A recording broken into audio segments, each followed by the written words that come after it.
একজন শিল্পীর জন্য আসলে প্রতিটি কাজেরই কিন্তু একটা মানসিক বা শারীরিক প্রস্তুতি থাকে।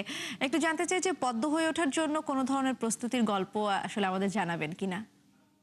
আমরা যারা নাটকে কাজ করি আমার মনে হয় নাটকের জন্য যে অনেক বড় প্রস্তুতি নেওয়া হয় সেই সুযোগটা থাকে না। কারণ আমাদের যদি বলি সময় স্বল্পতার কথা, যদি বলি আমাদের বাজেট সীমাবদ্ধতার কথা, যদি বলি আমাদের সবকিছু মিলিয়ে যে সীমাবদ্ধতা সেটার ভিতর দিয়ে আমাদের দেখা যায় খুব কুইক শুটে যেতে হয়।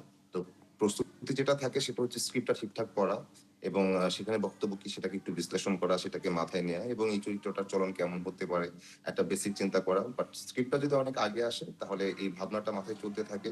সো মাথায় এটা ডেভেলপ হয় আসলে। তারপর সেটাকে চেষ্টা করা হয়। এর আগে রিহার্সাল বা আমাদের বিশেষ বোঝাপড়া খুব একটা হয় না। হুম, সেটেও হুম। আমাদের বোঝাপড়া হয় ডিরেক্টরের সাথে, কো-আর্টিস্টের সাথে যে এটা মনে হয় এই হলে ভালো হয়। তো এই ৩-৪ জনের একটা আলোচনার মধ্য দিয়ে, ডিবেটের মধ্য দিয়ে আমরা একটা জায়গায় ফিক্সড হয়ে তারপর শুটে যাই।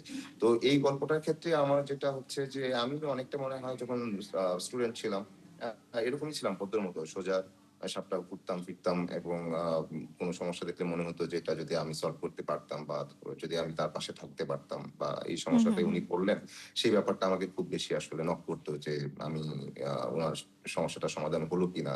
আ উনি তো আসলে একটা বিপদেই পড়লেন।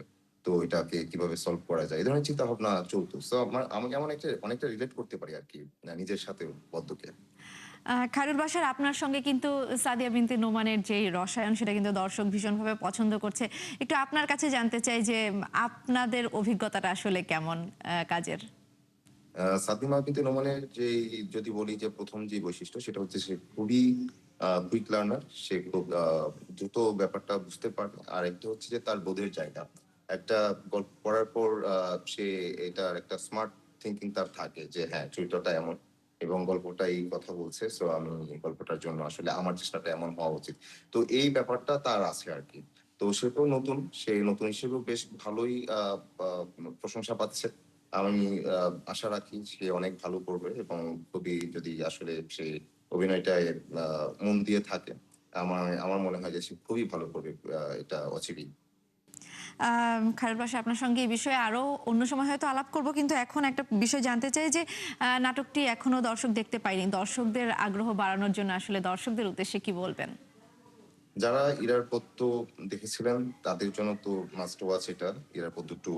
আর যারা দেখেননি তারা 'ইরার পদ্ম' অলরেডি চলছে সেটা দেখতে পারেন এবং খুব শীঘ্রই 'ইরার পদ্ম 2' আসবে। তো সেখানে আসলে আমরা যেই ধরনের চরিত্রকে আমার মনে হয় যে কল্পনায় চিন্তা করি যে এই ধরনের চরিত্র আ সবসময় আশেপাশে থাকাটাও সুখবর। তো ঐরকম কিছু চরিত্রকে আমরা এখানে দেখব এবং আমাদের মধ্যে যে ধরনের আলোচনা ডিবেট চলে তার এক ধরনের সরল সমাধান এখানে পাওয়া যাবে। আ মনে হয় যে অনেক বা দিক চিন্তা না করে আ একদিকটা বিবেচনা করে যেটা যদি সেটা রাইট হয় রাইট, রং হলে রং সেই বিবেচনাটা মেনে নেয়াটা অনেক বড় সমাধান। তো আমার মনে হয় যে এই গল্পটা থেকে এই ধরনের এক ধরনের চিন্তাভাবনা আমাদের আসবে এবং আমাদের চিন্তায় সেই প্রভাবটা পড়বে। আ সরলতা, সহজ সমাধান।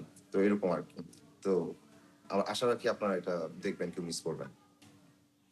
খায়রুল বাশার আপনাকে অসংখ্য ধন্যবাদ সময় দেওয়ার জন্য। নিশ্চয়ই ভবিষ্যতে আমরা আবারও আলাপ করব। Thank you. দর্শক আমাদের সঙ্গে যুক্ত ছিলেন এ সময়ের জনপ্রিয় অভিনেতা খায়রুল বাশার।